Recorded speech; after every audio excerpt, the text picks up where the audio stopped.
क्या हो रहा है यार आज मेरे साथ।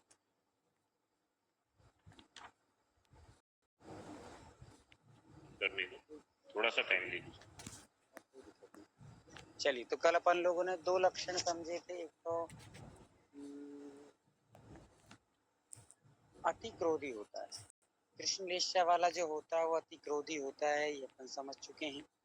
उसके साथ साथ में दूसरा लक्षण जो बताया था,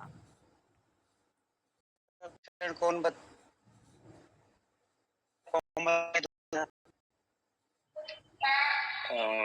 पेज में सॉरी क्लास भैया जी दिख रही है? कल हम लोगों ने हाँ दिख रही। कल हम लोगों ने समझा था कि कृष्ण लेस्या वाला जो होता है वो पहला लक्षण उसका है कि अति क्रोधी होता है।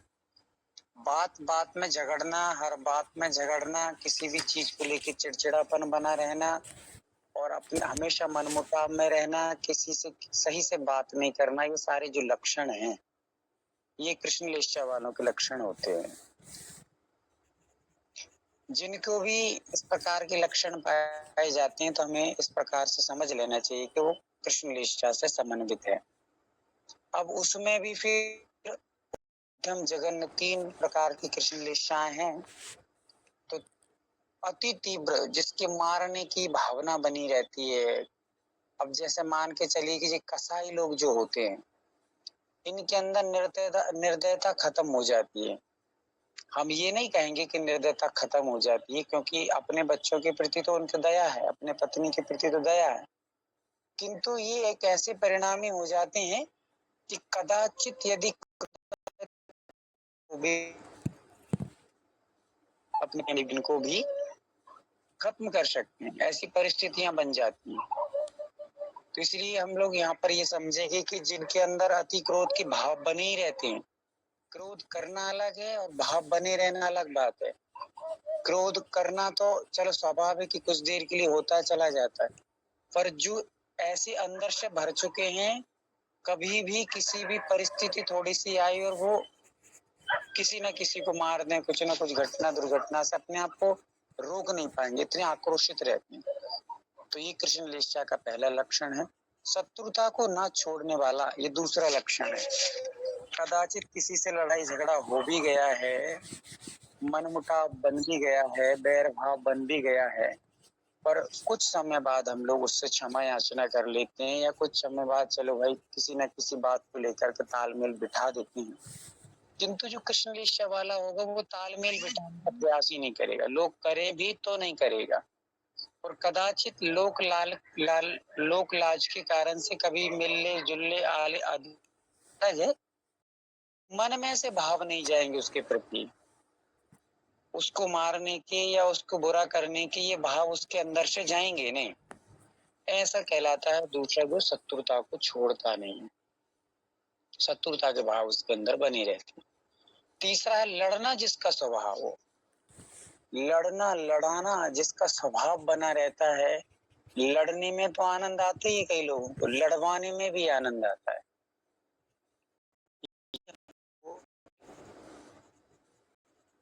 वाले जो ज्यादा गेम खेलते हैं, आजकल गेम आ रहे हैं जिनसे बहुत सारी तलवारों से मारना, बंदूक आदि के माध्यम से मारना, रिवॉल्वर आदि के माध्यम से मारना, ये जो भाव है ये भाव भी हमारे अंदर कभी कभी परिणामों को बदल करके कृष्ण लेस्या के प्रतीक में ले आते हैं।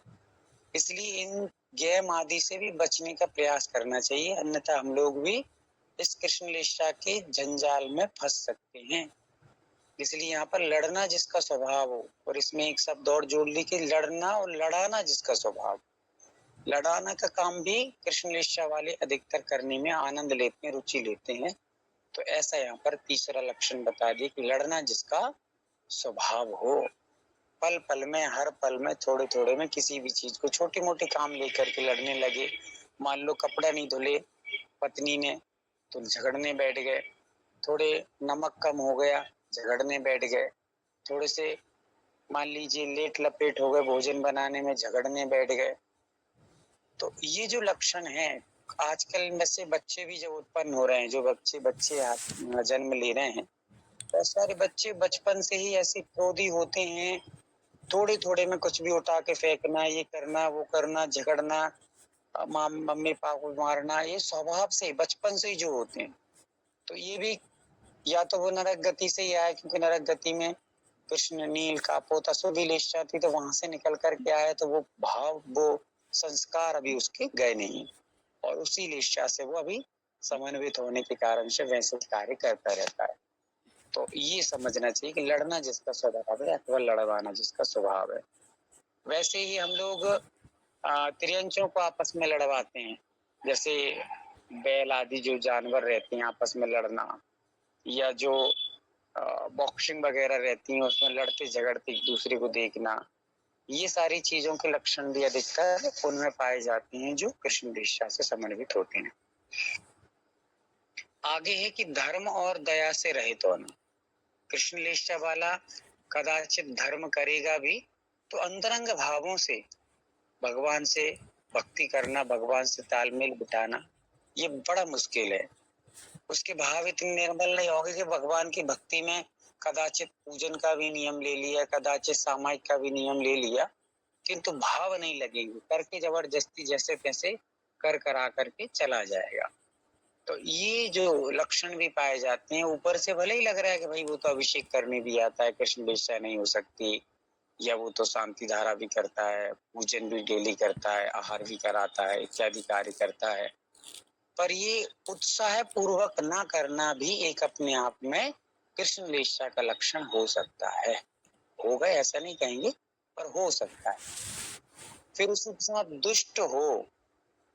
दुष्ट हो, दुष्ट मतलब आप समझ रहे हैं कि दुष्ट प्रकृति का जीव हो, सृष्ट नहीं, दुष्ट हो। धर्म की बात समझाई जा रही है। कभी कभी ऐसा होता है कि मान लीजिए आपको अच्छी बात बताई जा रही है कि देखो भैया ऐसा नहीं करो, शराब मत पियो, गुटखा मत खाओ, या इत्यादि चीजों का सेवन मत कीजिएगा, इनसे हानि होती है। कहने से विपरीत बात को पकड़ लेगा, या आप शब्द कहने लगेगा आपको अपना काम करो, हमसे क्या लेने देना, हम जो करना है वो करेंगे।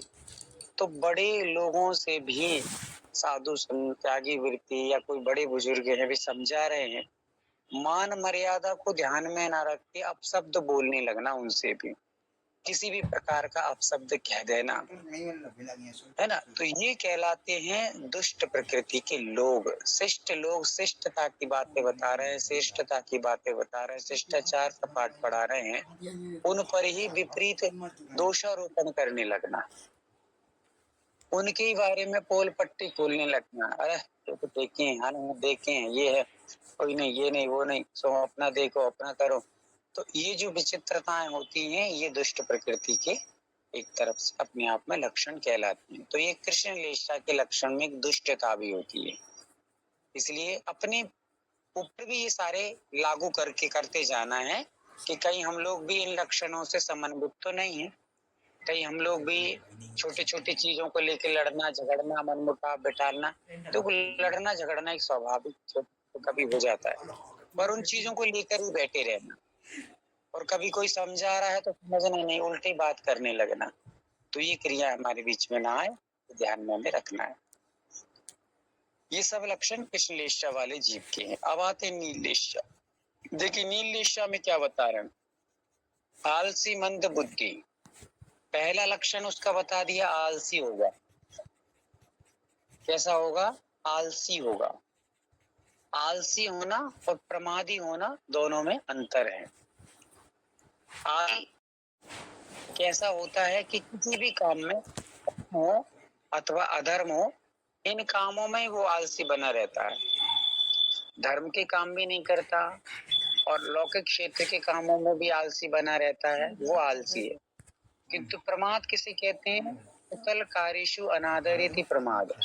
जो अच्छे कामों का अनादर कर देता है वो प्रमाद कहलाता है। तो यहाँ पर आलसी कहा जा रहा है।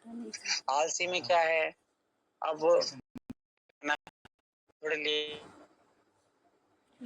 ले कि जैसे आलसी का मैं आपको एग्जांपल दूं कि मान के चलिए बर्तन हमने भोजन बना के और बर्तन रखे हैं, अब तो बर्तन रखे हैं जिसमें चाय बनाई गई या कोई भी मीठा पदार्थ बनाया गया, मान के चलिए टू जेड, तो कोई भी मीठे बर्तन वगैरह हैं जिनमें अभी शक्कर वगैरह गुड़ वगैरह लगे हुए हैं, ये उससे थोड़े लिप्त हैं, और उन्हीं बर्तनों को आपने रात में रख दिए और या दिन में से ही रखे हैं, हाँ कल मांज लेंगे या फिर देख लेंगे फिर साफ कर लेंगे।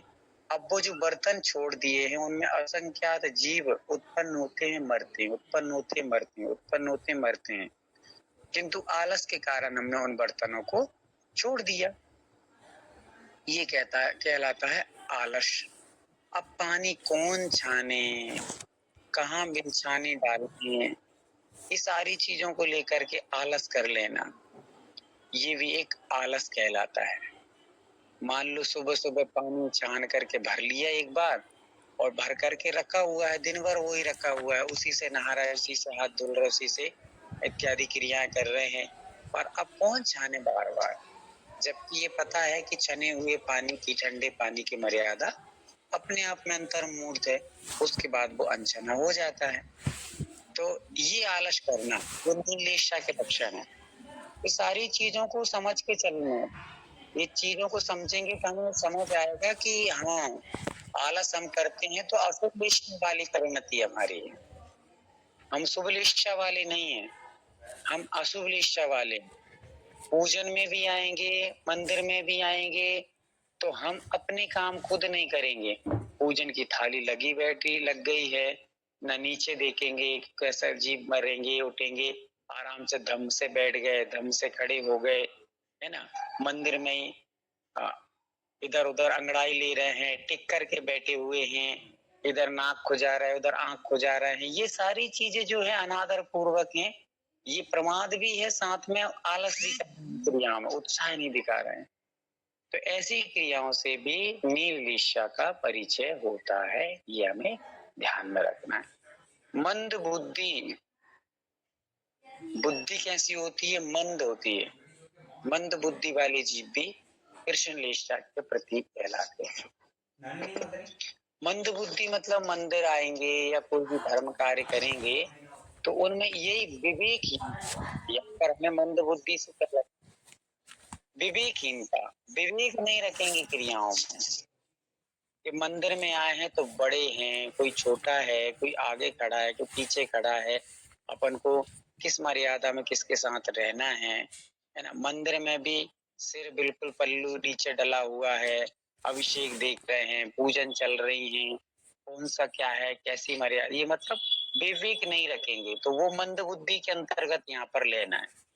मंद बुद्धि का अर्थ इतना ही नहीं ले रहा है कि वो दिमाग से कमजोर है, कम है, मंद बुद्धि का अर्थ है कि विवेकहीन है, कहाँ कौन सी क्रिया करना चाहिए, कहाँ किसके सामने कितनी मर्यादाएं रखना चाहिए, इसका होश ना रखते हुए मंदिर में ही, जैसे मान लो ये थोड़ी सी कठिन बात हो जाएगी, हालांकि थोड़ा सा एक बहुत कठिन बात लग सकती है कि मंदिर में ही सलवार सूट पहन के आ जाना, कम से कम घर में चलो फिर भी ठीक ठाक था, मंदिर में ही शादी हो गई है, विवाह हो गए हैं, बच्चे हो गए हैं, फिर भी सलवार सूट पहन के जाना, इसमें ना कोई मर्यादा बचेगी, ना कोई भगवान के प्रति आदर सम्मान बचेगा, सिर ढकने का कोई प्रावधान ही नहीं बचेगा। तो ये कहलाते हैं अपने आप में विवेकहीनता के काम।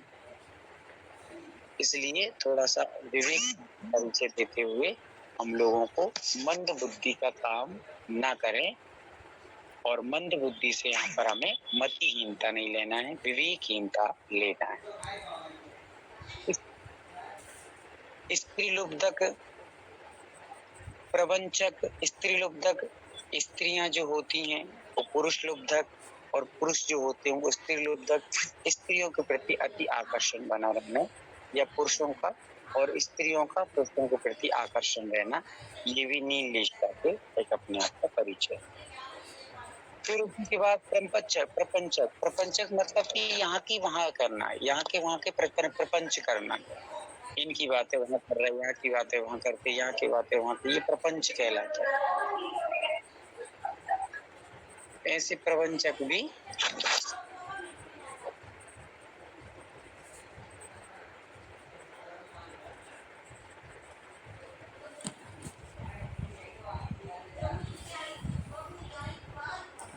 प्रकार से हम लोगों को समझना चाहिए। अब आप लोग आगे का पाठ खुद पढ़ेंगे, खुद समझेंगे। आगे आप बैठ जुड़िए सभी लोग और अभ्यास करते रहिए इन चीजों का। जो भी अपन लोग चल रहा है उन सबका आप अभ्यास जरूर करते रहें, ताकि ये 24 गाने हमें व्यवस्थित तरीके से याद हो जाए। और चलिए अस्मिता दीदी आप आ गई हो तो एक बार सभी की व्यवस्थित तरीके से भेद प्रभेदों के नाम सबको याद करवा दीजिए। जी भैया जी। हाँ, सभी लोग जुड़े रहेंगे और हो सका तो लगभग मैं आज यदि 9 बजे फ्री होता हूँ तो 9 बजे आपको मैसेज कर दिया जाएगा, 9 थोड़ा सा आगे पीछे। और फिर उस समय भी आप लोग यदि अनुकूलता बनेगी तो जुड़ सकते हैं। अपन लोग उन चीजों को फिर से समझने का प्रयास करेंगे। और यदि मैं थोड़ा बहुत लेट होता हूँ तो फिर वैसा भी मैसेज आपको प्राप्त हो जाएगा। चलिए मंगल भावनाओं के साथ में आप सभी को जय जिनेंद्र। वंदना भैया जी।